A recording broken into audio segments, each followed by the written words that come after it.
One team refused to pay a player $5 million up front, and now they have to pay him $1 million each year until he's 70. The championship windows for teams don't last long, so once it's available, they try to do anything possible to finish the job. Some bite the bullet by overpaying for free agents, making risky trades, or by changing the guy at the helm. For the New York Mets, they did just about everything during their championship window in the late 90s.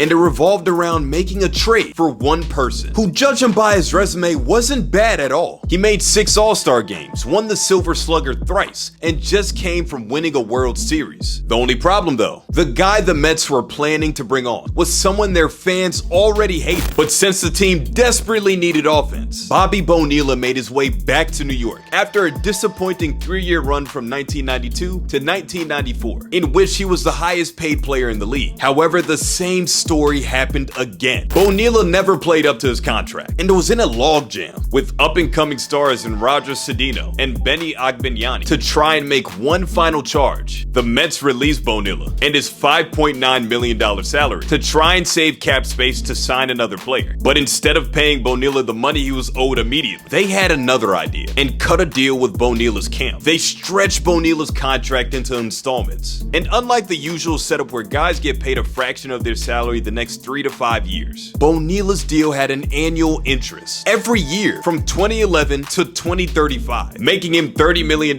more than what he would have made had he gotten paid right away. So why on earth did the Mets agree to this deal? They had a securities investor that would pay them back in annual dividends of higher interest than what they paid Bonilla. A pretty solid plan, right? Not exactly. The securities investor that the Mets invested in was Bernie Madoff. And for those of you not too familiar with him, he was the architect of the greatest Ponzi scheme of all time. And then Mets owner Fred Wilpon had no choice but to sell the team in 2020. You know what's even more insane? The Mets aren't even the only team that owes Bonilla money. He has a deferred salary agreement with the Baltimore Oilers that began in 2004, which makes him an extra $500K a year until 2028. So while some athletes spend their money on real estate or businesses, the moment that they retire, Bobby Bonilla only did one thing. And to this day, July 1st will forever be known as Bobby Bonilla Day in New York City.